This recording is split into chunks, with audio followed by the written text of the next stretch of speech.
നമ്മളിങ്ങനെ അമേരിക്ക നമ്മുടെ മുമ്പിൽ ഒരു ഭീഷണി മുഴക്കുമ്പോൾ നമ്മൾ അതിന് മുമ്പിൽ നമ്മളെ മുട്ടിൽ എഴുതാമായിരുന്നോ എന്നൊരു ചോദ്യം മാത്രമാണ് ചോദിക്കാനുള്ളത്. കാരണം ഞാൻ പറഞ്ഞല്ലോ, കാരണം ഇവിടെ പാകിസ്ഥാൻ ഇവിടെ സിംല എഗ്രിമെന്റിൽ നിന്നും പിൻവാങ്ങിയെങ്കിലും നമ്മൾ വി ആർ പാർട്ട് ഓഫ് ഇപ്പോഴും നമ്മൾ we are still part of Simla agreement ആണ് 1971 എഗ്രിമെന്റ്.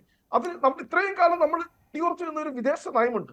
കാരണം ഇപ്പോൾ പറയുന്നു ട്രംപ് അദ്ദേഹത്തിന് PR വർക്കിന്റെ ഭാഗമായി നടത്തിയ പ്രസ്താവനയാണെന്ന് പറഞ്ഞാൽ പോലും അത് സീസ് ഫയർ. പക്ഷെ നമ്മളാരും യുദ്ധം മുന്നോട്ട് പോകുവാനോ കുകാരികമായിട്ടുള്ള പ്രധാനമന്ത്രിയുടെ പ്രതികരണം എന്നാണ് റോണി കെ ബേബി പറയുന്നത്. അല്ല, ഈ റോണി കെ ബേബി ഇവിടെ ഇരുന്നുകൊണ്ട് അദ്ദേഹത്തിന് എത്ര പറഞ്ഞിട്ട് ഞാൻ അദ്ദേഹത്തെ കുറിച്ച് കരുതിയിരുന്നത് അദ്ദേഹം കുറച്ച് സെൻസിബിൾ ആയിട്ടുള്ള ഒരു പൊളിറ്റീഷ്യൻ എന്നാണ് കരുതിയിരുന്നത്. മുട്ടിലിഴഞ്ഞു എന്താണ് നിങ്ങൾ കുറച്ചുകൂടെ നിലവാരത്തോടു കൂടി കോൺഗ്രസ്സുകാർ ഈ വിഷയത്തെ കാണണം എന്ന് പറഞ്ഞു കഴിഞ്ഞാൽ നിങ്ങൾക്ക് എന്താ അത് മനസ്സിലാകാത്തതെന്ന് എനിക്കറിയില്ല. നിങ്ങൾക്ക് അമേരിക്കയും പാകിസ്ഥാനും പറയുന്നതാണോ വിശ്വാസം, അതോ ഇന്ത്യ ഗവൺമെന്റ് ഇന്ത്യൻ ആർമിയും പറയുന്നതാണോ നിങ്ങൾക്ക് വിശ്വാസം? ഇന്ത്യയുടെ DGMO പറയുകയാണ് എന്നെ ഇങ്ങോട്ട് പാകിസ്ഥാൻ വിളിച്ച് ഞങ്ങളുടെ കാല് പിടിച്ചുകൊണ്ടാണ് ഞങ്ങൾ സമ്മതിച്ചത് എന്ന് ഇന്ത്യൻ ആർമി പറയുമ്പോൾ അതിനെ ഒന്നും വിശ്വാസമില്ല, അതിനൊന്നും നിങ്ങൾക്ക് വിശ്വാസമില്ല. നിങ്ങളുടെ പിന്നെ എന്ത് മറുപടിയാണ് പറയേണ്ടത്? നിങ്ങൾക്ക് ആർമിയെ വിശ്വാസമില്ല, നിങ്ങൾക്ക് ഗവൺമെന്റിനെ വിശ്വാസമില്ല, പിന്നെ നിങ്ങൾ എന്താ ചെയ്യുന്നത്? വെറുതെ ആണോ പാകിസ്ഥാന്റെ പ്രധാനമന്ത്രി അന്നത്തെ പ്രധാനമന്ത്രിയായ മൻമോഹൻ സിംഗിനെ നോക്കിയിട്ട് ദേഹാത്യാപുരത്തെന്ന് വിളിച്ചത് ഒബാമ ഒബാമ ഒബാമ എന്ന് പറഞ്ഞ് അവിടെ ചെന്ന് കരയും എന്ന് പറഞ്ഞത്? അപ്പൊ അതെന്തായിരുന്നു? മുട്ടിലഴയലായിരുന്നോ അതോ ഉരുളലായിരുന്നോ? എനിക്ക് മനസ്സിലാകുന്നില്ല. അങ്ങനെ മുട്ടിലഴയാനും ഉരുളാനും ഒക്കെ പോയിട്ടുള്ള ഒരു പ്രധാനമന്ത്രി ഉണ്ടായിരുന്നു എന്നുണ്ടെങ്കിൽ ആ പ്രധാനമന്ത്രി ഇന്ത്യക്ക് സംഭാവന ചെയ്തത് കോൺഗ്രസ് ആണ്, അല്ലാതെ പറയാൻ കഴിയുമോ? കാശ്മീർ വിഷയത്തിൽ അമേരിക്കയുടെ നിർദ്ദേശം വന്നപ്പോൾ അതിനെയൊക്കെ ശക്തമായി എതിർത്ത് നിന്നാണ് മൻമോഹൻ സിംഗ് ആണ്. മൻമോഹൻ സിംഗിന്റെ എതിർപ്പൊക്കെ നമ്മൾ കണ്ടതാണ്. മൻമോഹൻ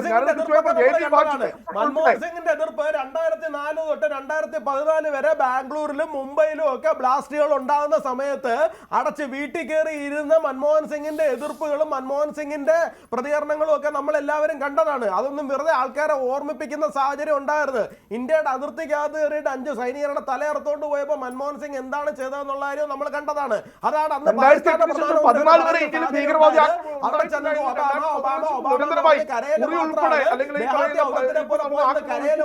മൻമോഹൻ സിംഗിന്റെ പണി എന്ന് പാകിസ്ഥാൻ പ്രധാനമന്ത്രി വരെ അടച്ചാക്ഷേപിക്കുന്ന സമയത്ത് ഇവിടുത്തെ കോൺഗ്രസ്സുകാർ കമാന്നൊരു അക്ഷരം മിണ്ടിയിട്ടില്ല. കാരണം പറഞ്ഞു സോണിയാഗാന്ധി അല്ലല്ലോ, മൻമോഹൻ സിംഗിനെ അല്ലേ. അതുകൊണ്ട് മൻമോഹൻ സിംഗിനെ പറഞ്ഞ് ഞങ്ങൾ ആരും പ്രതികരിക്കേണ്ട കാര്യമില്ല എന്ന് പറഞ്ഞ് കഥകടച്ച് വീട്ടിൽ നിന്ന് പാരമ്പര്യമാണ് കോൺഗ്രസ്സുകാർക്ക് വരെ ഉള്ളത്.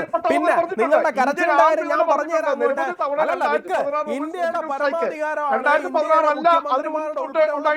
പ്രൊട്ടക്ട് ചെയ്യാന്നുള്ളത്. ഈ അമേരിക്കൻ പ്രസിഡന്റിന് ഇവിടെ 64 MP കത്തെഴുതിയിട്ടുണ്ട് ഇന്ത്യയിൽ ഒരു മുഖ്യമന്ത്രിക്ക് വിസ കൊടുക്കരുതെന്നും പറഞ്ഞുകൊണ്ട്. അങ്ങനെ മുട്ടിലഴയാനും കരയാനും പോയ ആൾക്കാരുടെ പാരമ്പര്യമാണ് സാറേ കോൺഗ്രസിനുള്ളത്. നിങ്ങൾ വെറുതെ ഒരു കാര്യം ഞങ്ങളെ ഇങ്ങോട്ട് ഓർമ്മിപ്പിക്കരുതേ. ഇവിടെ അമേരിക്ക എന്ന് പറയുന്ന ഒരു രാജ്യത്തിന്റെ ഒരു തരത്തിലുള്ള ഇടപെടലിനെയും ഒരു മൂന്നാം കക്ഷിയുടെ ഇടപെടലിനെയും അംഗീകരിക്കില്ല എന്നുള്ള കാര്യം അസന്നിഗ്ധമായിട്ട് ഇന്ത്യ ഗവൺമെന്റ് പറഞ്ഞിട്ടുണ്ട്. ഇവിടെ സീസ് ഫയർ വിഷയത്തിൽ ഉണ്ടായിട്ടുള്ള ഡെവലപ്മെന്റ് എന്താണെന്നുള്ള കാര്യം ഇന്ത്യൻ ആർമി പറഞ്ഞിട്ടുണ്ട്. പാകിസ്ഥാൻ DGMO ഇവിടെ വിളിച്ചു, ഞങ്ങളോട് യാചിച്ചു. ഇന്ത്യൻ ആർമി പറഞ്ഞതാണ്, ഞങ്ങളോട് യാചിച്ചു. they begged before us, ഞങ്ങളോട് യാചിച്ചു. എന്തിനാണ്? സീസ് ഫയർ കൊണ്ടുവരണം, ഇനി ഇവിടെ വെടിനിർത്തൽ ഉണ്ടാകണം എന്ന് പറഞ്ഞിട്ട് പാകിസ്ഥാൻ ആർമിയുടെ DGMO ഇന്ത്യൻ ആർമിയുടെ DGMOയെ വിളിച്ച് ബെഗ് ചെയ്തതുകൊണ്ട് മാത്രമാണ് ഇവിടെ സീസ് ഫയർ ഉണ്ടായിട്ടുള്ളത് എന്നുള്ള കാര്യം ഇന്ത്യൻ ആർമി പറഞ്ഞു കഴിയുമ്പോഴും അങ്ങനെ അല്ല എന്ന് പറയുന്ന തലത്തിലേക്ക് നിങ്ങൾ ഈ നിലപാട് കൊണ്ടുപോകുന്നത് നിങ്ങളുടെ പെറ്റി പൊളിറ്റിക്കൽ ലാഭത്തിന് വേണ്ടിയിട്ട് മാത്രമാണ്.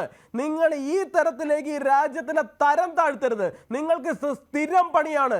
നിങ്ങൾ ഇന്ത്യയുടെ ഒരു മുഖ്യമന്ത്രിക്ക് വിസ കൊടുക്കരുതെന്ന് പറഞ്ഞ് അമേരിക്കയ്ക്ക് കത്തെഴുതുന്നതിൽ തുടങ്ങി ഈ നിമിഷം വരെയും നിങ്ങൾ ഇന്ത്യ എന്ന് പറയുന്ന മഹാരാജ്യത്തിന്റെ ആത്മാഭിമാനത്തിന് ആർക്കെങ്കിലും ഒക്കെ കൊണ്ട് അടിയറവ് വയ്ക്കുന്ന പണി മാത്രമാണ് ചെയ്യുന്നത്. നിങ്ങൾ കുലം കുത്തികളായിക്കൊണ്ടിരിക്കുകയാണ്. നിങ്ങൾ ഈ പണി, ഈ 5ാം പത്തി പണി ഇന്ത്യക്കകത്ത് ഇരുന്നുകൊണ്ട് ചെയ്യരുത്.